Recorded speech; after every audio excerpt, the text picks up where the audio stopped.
My favorite topic. Yeah, I love chocolate. I love chocolate. Yeah, this is a cacao tree.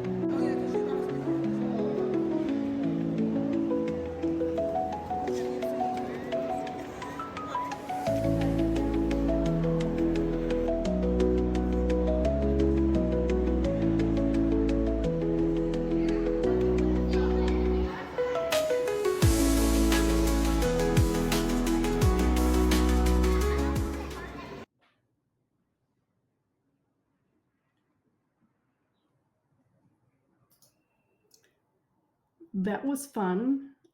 I turned the corner to get into the building, and then I spotted all the school buses, and the kids were just pouring out. So I started to run for the door. I figured I'd escape them. Maybe I can cover a little bit of ground before they came into the building. No such luck. It was quarter after 10 after the museum opened, and the place was already pretty much packed. So there was no escaping that. Crawling, screaming. It's all right. It's very interactive. Though the people at the Botanical Gardens, they don't let you start touching plants and all that. It's a very good thing. It's interactive. There's some things that let you play with, like the lady with the cacao, which is a real tree. And she had different versions of the cacao from the nib, from the fruit itself. And then she talks about it. And she has samples, live samples of different types of chocolate. The nibs going all the way to the chocolate, and I thought that was pretty neat. Anything about chocolate interests me. I don't know if they should be handing out samples for people to eat. It could get pretty ugly with a really young crowd. Pretty excitable. They get people pretty feral in this place for some reason because it's a garden, but they just go even more nuts than they would someplace else. I don't know why that is, but they're harder to control. They're all over the place. So I really haven't been there, not in the winter time. I know for a fact I can get in and it will be a little bit more peaceful when it gets cooler, about September, October, before it gets too terribly cold. People still go in. It's a nice place to get warmed up, especially the tropical section. If you want to get a little bit of humidity, like we don't have enough of that in DC. And it's just very delightful in cold days to go in some place that's warm. It transports you into a different place of the world. So it's neat. That's one of my favorite places. I'm not a fan of orchids.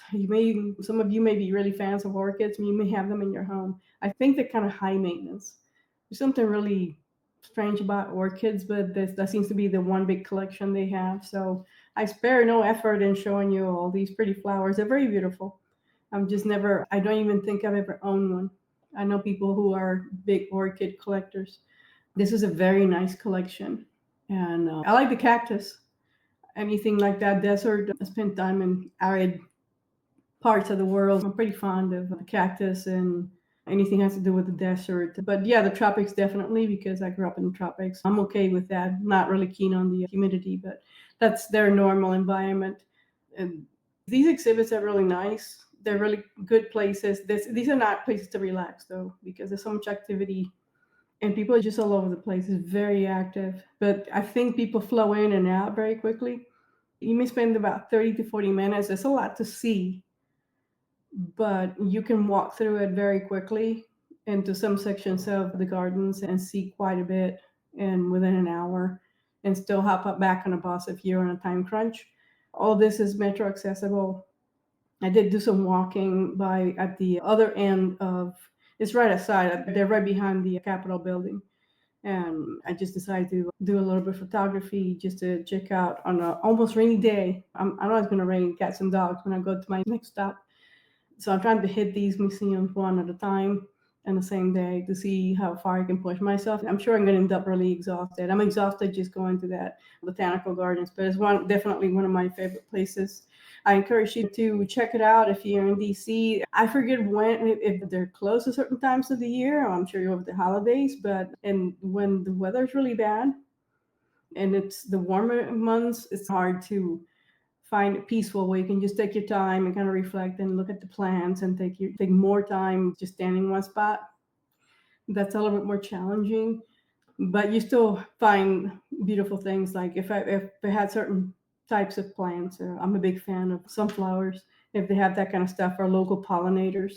But you might see some examples outside the outside gardens surrounding the building, and you may enjoy that as well. They got plenty to see. It's not the tidal basin. They also have flowers down there. They have the archive, and even the cherry blossoms are not gone by now, but they still have the tulips are just coming out, so it's gonna be pretty big. You're gonna see a lot of black eye Susans and all that. They're typical to DC and Virginia, this whole area. That's all eye candy for those of you who enjoy the outdoors and enjoy flowering plants.